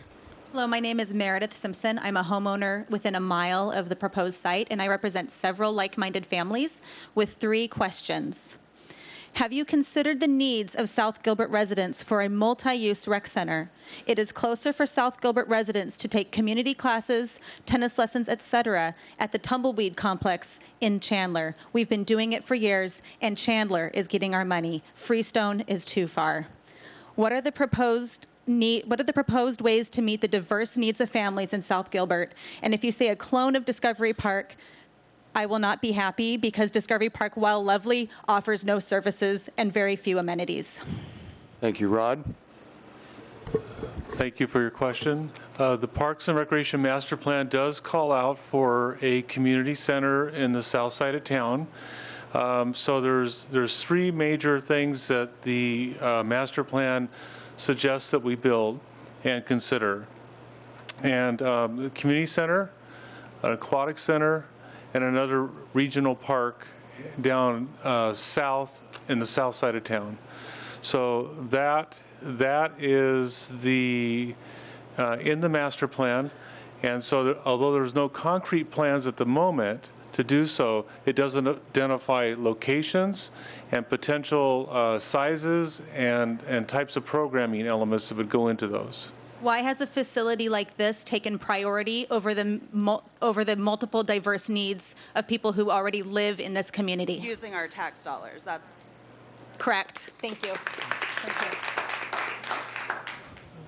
That is a great question also. And so some, and I'm going to defer probably to the town manager, but I can tell you that sometimes you have to look for opportunities as they present themselves. And so it doesn't mean that we are not doing one project in lieu of the other. What it means is a project like this can help support infrastructure to perhaps put a community center in an adjacent location or aquatic center. And so that's the opportunities that's being presented at the moment. We are discussing other plans for a regional park and at the moment also. And so these things, as they present themselves, are the opportunities at the moment. There have been homes in South Gilbert for 15 years that haven't been served. And I moved out there a couple years ago from Chandler, and we left Chandler rec programs to participate with Gilbert, and I drive past Chandler facilities to get to Gilbert facilities. I drive 30 minutes to take my daughter to softball games for Gilbert rec, and that's unacceptable to me. My next question is, are you just slipping in the Supercross agenda? That's motorcycle racing, not bicycle racing. Okay, when I... All right, now just a second. Okay, out of respect, I prefer to be educated then, because... Rod, can you answer that? Or BA or... Yes. Supercross, excuse me, is the Olympic level of BMX racing. All it is a 8-meter hill, starting hill, ramp versus a smaller hill for the novice and the 5-year-olds, 2-year-olds, 3-year-olds. I appreciate the education. But it's all bicycles. What I had researched was not quite that, so thank you. Yeah, we are strictly bicycles. Strictly bicycles, that's good to know. My third question is when you start talking about the traffic and feeding into the Santan Village area, I'm a mom who frequents there. We go to Chick-fil-A, we go to Walmart, we go to Sam's Club, and we can't turn left to get back to our houses. I suggest you go down there and try. But if you're going to have thousands and thousands of people every weekend running to Chick-fil-A and running to some boroughs for a burrito between events and running back to their hotel at the Hampton Inn, the Hyatt, we are already congested beyond capacity. We do it every single day, and it's ridiculous. Kyle, I don't know if you, I mean, you did talk about the traffic. Is there anything else you'd like to add to that? Mayor Lewis, ma'am, we are aware of the congestion surrounding the mall, and there still is some undeveloped parcels that are in that area. As the plans develop out, there will be additional traffic signals added along Santan Village Parkway to hope to ease that pain. But we are very aware of the congestion and the efforts of trying to make left-hand turns across some of those roadways. We would love for these things to be addressed now. Thank you very much for your time. Thank you. Mayor Lewis. Thank you. For planning for our panel, why don't we do this? I see four more questions. Even if we go past the 30 minutes, let's do all 4, and then we'll give everyone else the option of the 8 panel members will be out in the foyer where additional questions can be answered. And then Kurt, if you could help me and make sure if there are other questions people have, that there would be some sort of sheet that could be filled out in the back. Please. Mayor and council and others. My name is Doug Butcher. I'm the owner of Industrial Ride Shop. We have 8 Valley locations. In 2006, we made a decision. We had a decision actually to make between Tempe Marketplace and Santan Village. We chose Santan Village and have been there since the opening of Santan Village just because of the city's dedication to the youth. The question I have is, how does a facility like this benefit my business and the other businesses over at Santan Village? And then also the question I have for BA is there going to be some type of literature or something like that during these major events that we can participate in to help drive traffic over? Okay. Let BA do that one first, please. Yes, as far as promoting the events, we want all the local community involved as much as possible. So we will be notifying everybody, in a 10-mile radius of what's going on there, or in the entire city of Gilbert.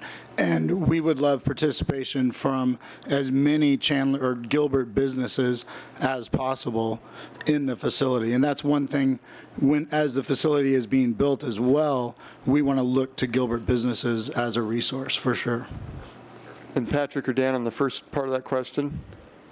Dan? Sure. Mayor Lewis, thank you. As for how it impacts your business, a facility of this nature brings traffic, certainly brings eyeballs, certainly brings consumer expenditures, and positioning your business, your product, your service in such a way to be able to account for the spin-off activities that Jim talked about in the economic impact analysis, and watching that dollar turn over. Leveraging any sort of promotional opportunities that the facility has, albeit through flyers and through other things that allow folks in that trade area to understand that your business is open. We want to be open to business, and some of the direct benefits of a facility of this nature are designed purposefully to help small, medium, and large-sized businesses in the community. Thank you, guys. Thank you. I did see a couple of additional people to the line, so Cindy, the person right behind you, that'll be our last question. Okay, please. Good afternoon. My name is Tom Gadare. I oversee a local office of a national construction company, and I have two questions. The first one is regarding the noise study that was done up at Black Mountain BMX during the recent national. That was done in an open-air facility without any roof structure on it. Is that correct? Yes, sir. That's my understanding. Yes. And if the process were to design this facility with a roof structure and an adequate PA system, would those decibel levels be significantly reduced if that was a concentration for the design? Yes, sir. I believe that it would, because you would have an engineered system and you would have a roof that was holding in the sound. So, yes. And obviously our goal would be to minimize any type of noise impact through the design of the structure. The second question is for USA BMX, and that is, do you do anything to work with the local Gilbert hotels, or would you do anything to work with the local Gilbert hotels to make sure that they're the ones that are filled up first? Absolutely. Actually, in the agreement, the staff here was able to, we negotiated the fact that only Gilbert hotels will be advertised within the facility itself. So that's one way we're going to direct people strictly to Gilbert hotels. But the penalty as well for us not meeting our goals is significant. So we plan to meet our goals. And as I stated earlier, these are a percentage of the rooms that we will be bringing into the valley.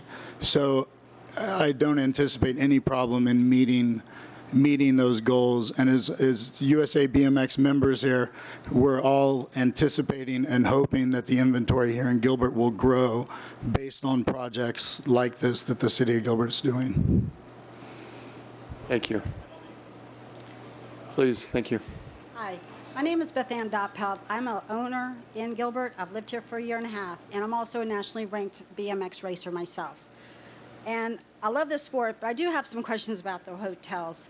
Now, I know every time USA BMX gets their hotels, most of the time they get booked out, but I, as a personal racer, I've stayed at the same hotels for a quarter of the price. And I'm not the only family that does that. And the reason why I bring this to light is the taxes on that hotel. Doubletree Hotel that goes for $120 a night, I can get it for $60 online. That's less space, tax base for the city of Gilbert. There's families that do this all the time. And even though, the hotels that you might get full price, we become better shoppers. And I think, down the road, we're going to end up staying at the same hotels, but for a lot less price and less tax coming to the city. My other question is, what are your definitions for signature races, BA? Those are national events, state events, and regional events. So am I going to assume that we're going to get the state championships or just the qualifiers? Have you made a, because as a racer, I know we're supposed to get 2 nationals, but we have the Gold Cup championships that for the West Coast, that includes 11 states. And out of 11 states, there's only 6 of us that don't have snow in October. Yes, no, it's classified as a regional event, which could be just a regional qualifier event as well. Because qualifiers aren't going to bring you money. Everybody here that's gone to an Arizona qualifier meet, there might have been 30 motos. That's not that many riders.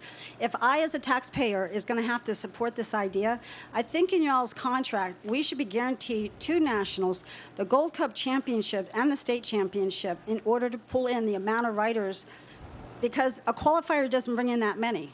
And it's a one-day event. They're not, at least the national, it's 2 days. Your Gold Cup championships, they're going to come in for 2 days. For a qualifier, they're just going to come in and leave. My last question deals with the roof of the BMX complex. I was told it was tarp, or not tarp, but like a tent material. Okay, that part of town gets a lot of the windstorms coming in. And honestly, I've raced, I mean, I go to 15 nationals a year. I spend $8,000 a year. I know it's expensive. But to be honest with you, if you want a Class 1 facility, you need a metal roof type like DeSoto, Texas has, like Albuquerque has. Putting, you know, a tent-like material over a BMX track in a heavy windstorm, even if it's regulated to hold a 45-mile-an-hour wind, I wouldn't feel safe under it, personally. And I don't see anywhere in any of the paperwork that talks about that, or the RV parking. I was told by one of your councilmen there was no RV parking out there, but USA BMX is telling us we will be allowed to do RV parking for national events. Do we have, there's 2 questions there. First, what will the roof, what material will that be made out of? Well, we are still in a design process. Obviously, we have not started designing the facility until we know it will come to fruition. As we stated, the drawings were conceptual drawings, and you know, that was just a conceptual drawing that HKS put together with it for us that used tarps or whatever that material was. But no, ultimately, our conversations here have all been about a metal roof structure. Who can answer the parking question? The RV parking at national events. I was told from a council person there would be no RV parking. USA BMX is telling us there will be RV parking.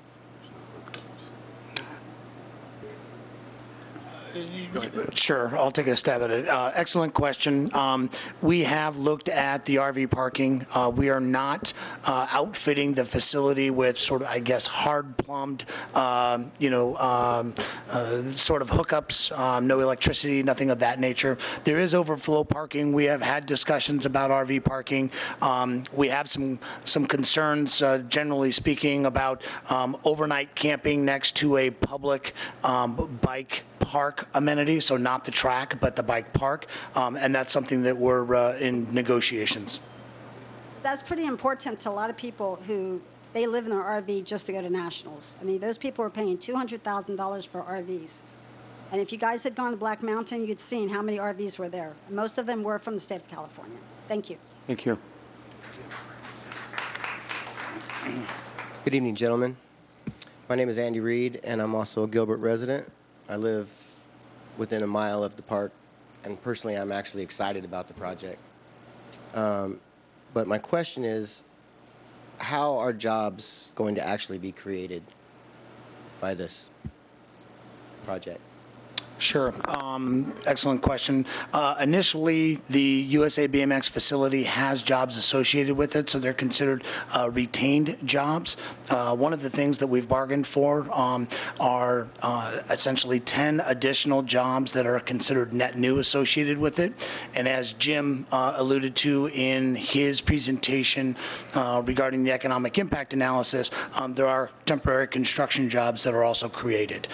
There will also be jobs that support tourism, as well as jobs that support local retail and commercial establishments. I don't know, Jim, if you want to touch on some of those jobs.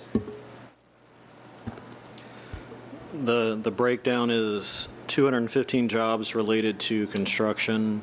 Operations is 63, and the tourism is the big one, the 243 jobs. And there's been a lot of talk about tourism. I don't think there's going to be an issue of filling the rooms in Gilbert.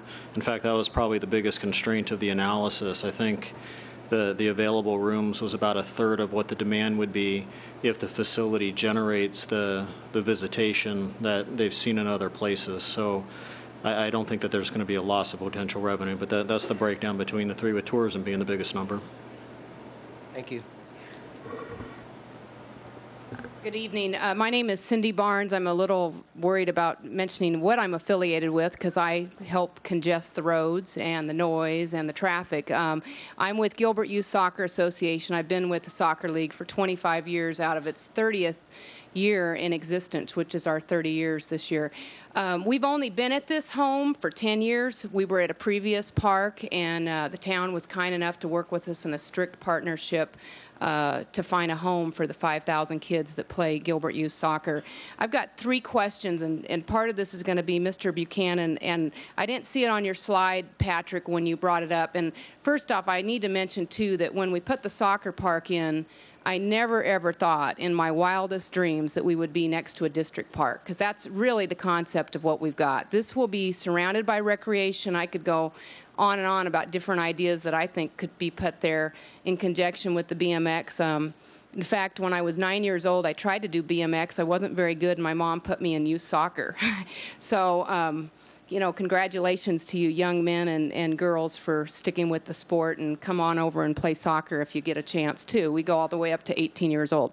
But Rod, I want to ask, I can see where you're putting the BMX and where you're proposing it. And, you know, my years of service on the Parks Board, 14 years, I was a part of building Freestone Rec Center, McQueen, Discovery, Sandharrow. I could go on and on. Often we would bring in sometimes a landscape architect that would look at a big pile of dirt that we have and bring up conceptual ideas. And where you're going to put us in conjunction to our North Road, and we knew that when we built the soccer park, we couldn't just bring one road in. We knew that at Barney Park, at Lindsay, we only had a one road access, and we created all kinds of problems. Those residents had a party when we moved out and went down south, trust me, but then they were stuck with South Valley Junior High. How do you see, Rod, or maybe the planning staff, with that overflow parking being so large, how do you see the soccer traffic coming in and not having a BMX? I don't want to say that someone would, you know, slow down to put a halt on a BMX crossing, or how are we going to cross the people? The other thing I was trying to figure out, Mr. Skofis was trying to show me, we've got a little bit less than, I think, 900 parking spots. And I know the town's well aware that we do need more parking. The overflow parking could be a real complement to some of our needs that we have, because sometimes people actually carpool, especially during the cool times of the year when they want to bring every grandma and aunt and uncle to the game. But you've got, I think, less than 1,000 spaces. Do you have about 1,000 paved spaces, if someone could ask me that? And I'm just wondering, would we really need the overflow parking, especially if you're not going to have this RV parking, and then not have the crossing the road with the overflow? So I'm just trying to think about safety, because if I've got 900 parking spots, and I helped the traffic engineer and the planning. I was the one that provided that traffic count. So I want to tell the residents we're right on with the 11,000 cars bringing into the complex. Do we really need the 20 acres of overflow?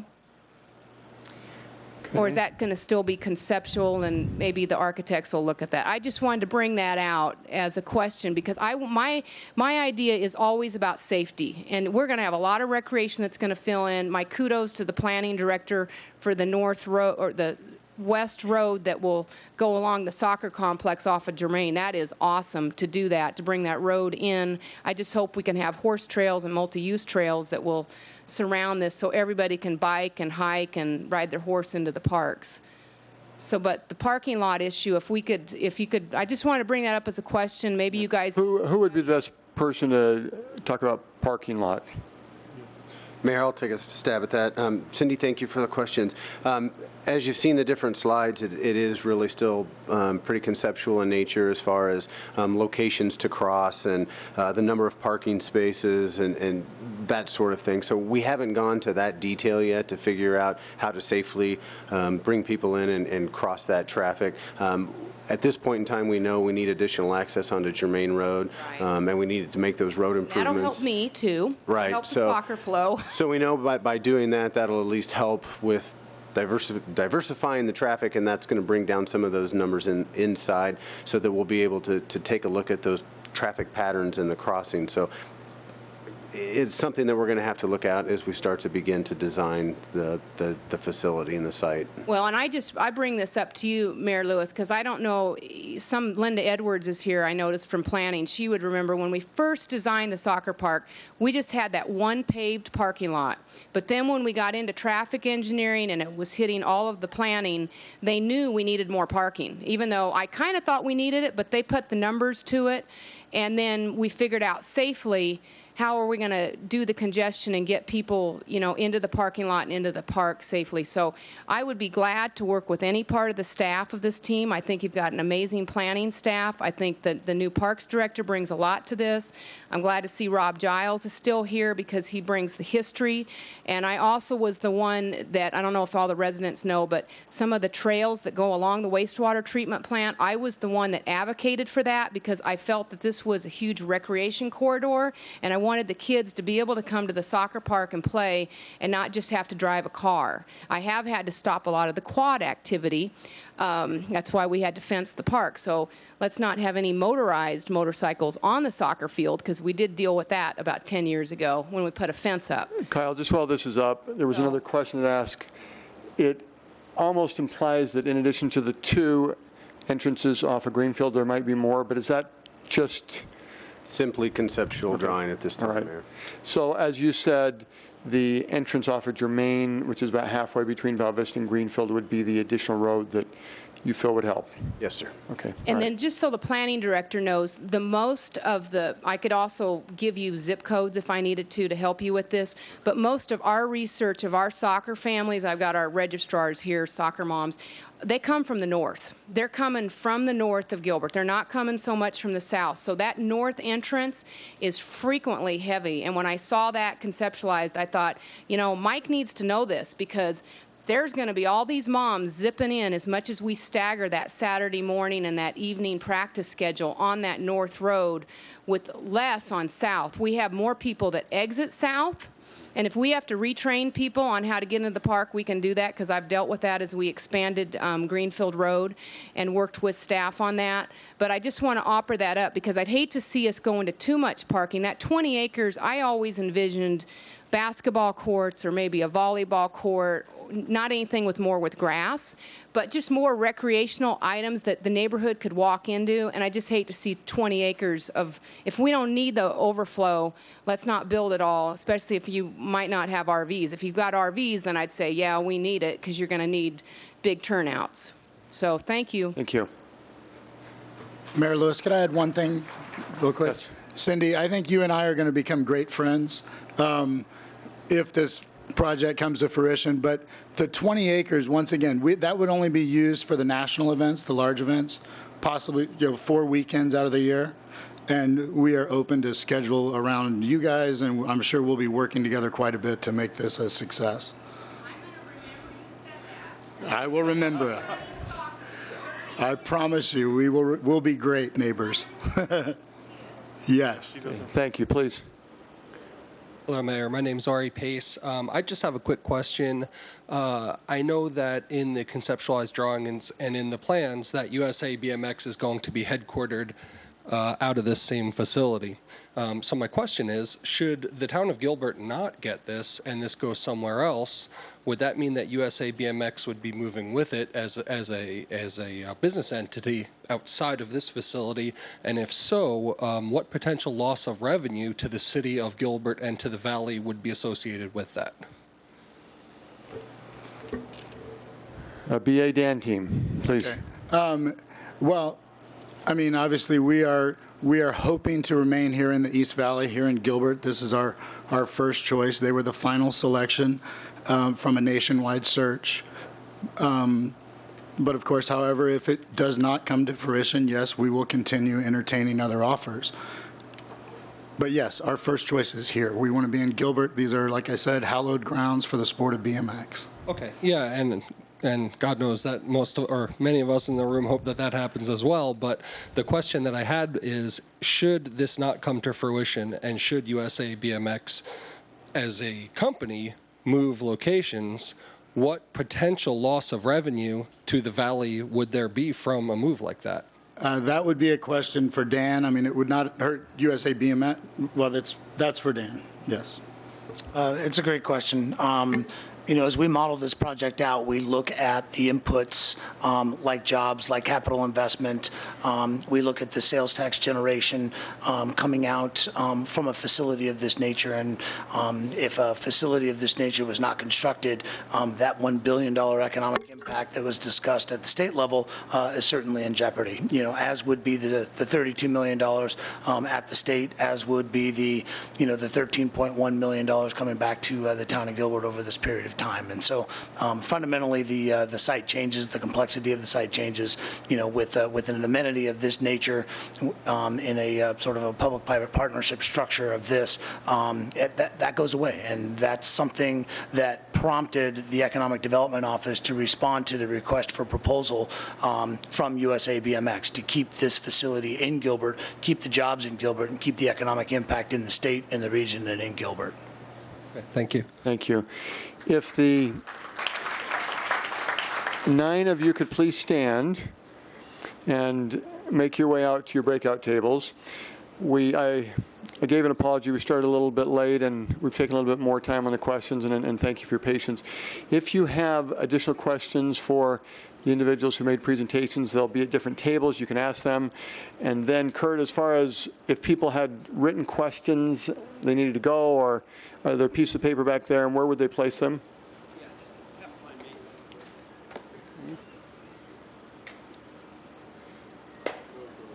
If you do have to leave, please see me first. I want to make sure that I get your questions written down so that we can follow up with you to answer those questions.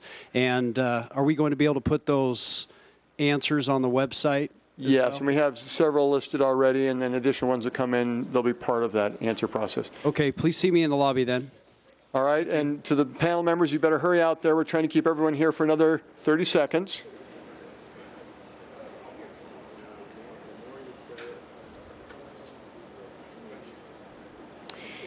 And the last part of our meeting will now conclude with the breakout tables, and the panel members will be at different tables, and you're able to talk with them. Thank you.